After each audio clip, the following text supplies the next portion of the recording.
오늘 영상은 4월 5일 미리 보기를 확인하고 4월 5일에 작성한 내용임을 말씀드립니다. 오늘도 제 리뷰를 찾아와주신 시청자분들께 감사의 말씀을 드립니다. 이번 3부 68 리뷰는 정말 놀라운 이야기들로 가득 차있는 근래 본 가장 재밌는 회차 중 하나지 않았나 싶습니다. 포인트 리뷰 시작해보겠습니다. 이번 화의 제목은 vs 칼라반 1입니다. 난전에서 칼라반의 전장으로 장면을 집중하겠다는 작가님의 의도가 느껴지는데요. 과거 에반 캐리 제목이었을 때와 마찬가지로 칼라반과 대결하는 것이 메인 장면으로 지속될 것 같습니다. 도원의 말을 듣는 차가 말발에서 밀리기 시작합니다. 그 와중에 차의 근육은 어마어마합니다. 도원이 대장과 대화하는 장면이 나옵니다. 저는 대장이라는 자가 어떤 스탠스를 취하는 자인지에 따라 그리고 그가 이야기를 풀어줘야 홍등가의 왕자에 대한 비밀이 풀릴 거라고 생각하고 있습니다. 그리고 오늘 그 장면이 드디어 나왔습니다. 난 자하드도 옛날부터 알고 있었거든 이라고 말하는데 최소 대장이라는 자가 계속 살아있었다면 몇만 년 이상의 나이를 가지고 있다는 겁니다. 카라카와 자흥난과는 나이 차이가 상당할 것으로 보입니다. 그 녀석도 옛날엔 그런 녀석이 아니었어 라는 말을 보면 자하드가 10가족들과 탑을 오를 때의 모습, 즉 자하드가 레볼루션 하기 전의 모습을 알고 있었다는 것입니다. 이로써 대장은 자하드가 조종하는 인물은 아닌 것으로 확정지어도 괜찮을 듯 합니다. 물론 대장이 한 명 이상이라는 것은 아직 풀리지 않았습니다. 또 하나의 대장의 미스테리는 도원이 이번 화에서 말할 때 옷이 예전 복장하고 달랐다는 것입니다. 보라색 망토였는데 이번 화에선 빨간색 망토이며 옷도 다릅니다. 예전에 도원과 얘기를 나눈 이후 한 번 더 찾아와 얘기를 한 건지 아니면 작화의 오류인지는 두고 봐야 할 것 같습니다. 설마 인격이 다른 두 명의 대장이 접근한 건 아닐까요? 도원은 전쟁이 없는 평범한 삶을 위해 차를 좋아했음에도 봉인을 선택한 것으로 보입니다. 칼라반이 밤이 사용하는 오브를 보면서 놀라는 장면과 3개씩이나 라고 말하는 장면은 솔직히 이해가 되지 않는 게 마지막 정거장 전투에서 가시를 몸에 꽂고 칼라반에게 스타더스트를 날릴 때의 장면을 보면 그 전에도 이미 오브를 통해 칼라반에게 공격을 가했었고 스타더스트 또한 데이터 자하드에게 보여줄 때랑 동일하게 트리플 오브로 공격을 했음에도 짧은 기간 동안 오브를 사용하게 된 것이 놀랍다는 말은 앞뒤가 안 맞는 것처럼 느껴졌습니다. 칼라반이 기억력이 꾸대기거나 작가님의 실수이거나 제가 뭘 잘못 알고 있는 것 이 세 가지 중에 하나일 것 같습니다. 예전부터 준비했던 신수의 고리의 힘을 칼라반에게 사용했습니다. 칼라반도 이 힘에 대해서 무한대라고 언급해주네요. 카라카의 신수 제어술로 가장 많은 등장을 한 것 같은 암흑세계의 기술을 또 사용하는 줄 알았는데 다음 장면을 보니 암흑세계에서도 멸계라는 세부 기술을 사용한 것으로 보입니다. 스모커의 화이트 블로우 꼴나는 줄 알았습니다. 그리고 청수금강치라는 새로운 유한성류 신수 제어술이 등장하는데 임팩트가 밋밋하게 느껴지긴 합니다. 이후 바로 오브에 신원류를 담아 스타더스트를 날립니다. 비록 칼라반에게 크게 통하진 않았지만 예전 배 구멍에 스크래치 더 냈을 때처럼 화이트도 단 한 번도 상처를 내지 못했던 무의 정수를 뚫어냈다는 점은 공격력만큼은 하이랭커라는 점을 확실히 알 수 있었습니다.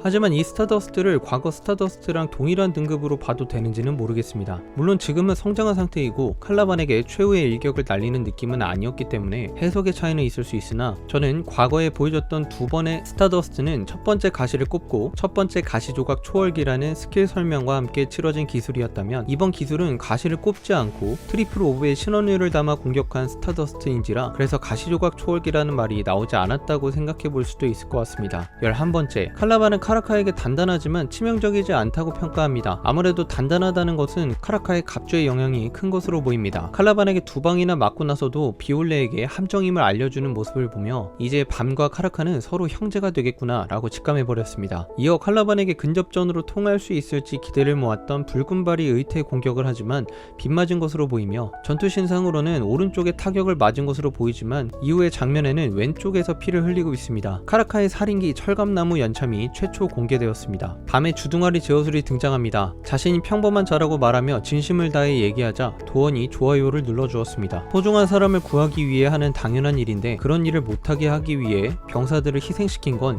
자하드군이라는 생각보다 상쾌한 논리로 도원을 공격합니다. 25번째 밤일 초월기가 등장합니다. 여기서 알 수 있는 점은 가시가 2개 등장했다는 점인데 장면상으로는 둘 다 시동이 걸린 상태입니다. 이름은 쌍익 화접 공파술입니다. 예전 스타더스트를 자하드 데이터와 칼라반에게 먹일 때는 첫 번째 가시조각 초월기라고 설명이 나왔었지만 이번엔 설명이 나오지 않았다는 점을 보면 이번 기술은 예전에 자하드 데이터를 상대로 처음 보여줬던 25번째 밤류 극의 진흑익 화접 공파술에 이어 극의 다음에 초월기 기술을 보여준 것으로 보이며 가시조각의 초월기는 아닌 것 같습니다. 고로 두 번째 가시조각의 초월기는 아직 남아있는 것으로 보입니다. 최대 출력치에 가까웠던 공격이었지만 칼라반의 팔을 자르지 못했습니다. 카라카의 도움이 없었다면 팔에만 온전한 공격을 담을 수 없었을 상황임에도 불구하고 불구하고 칼라반이 정말 엄청 단단하다는 것이 지겹게 떠오를 정도입니다. 칼라반이 네가 살 수 있는 기회도 날아갔다고 말하는데 언제는 살려줄 것처럼 행동했나 싶습니다. 그 기회를 사용하고 난 이후에 밤의 가시는 한 개로 다시 줄었습니다. 밤이 칼라반의 공격을 막아야 한다면서 독백할 때 나오는 이 흰선은 밤이 데이터 자하드와 싸우며 각성했을 때 푸른바리와 숙적 앞에서 자신의 힘이라고 손가락으로 선을 그었을 때와 검은 사머를 몸에 찔러 넣었을 때 나왔던 선과 동일한 것입니다.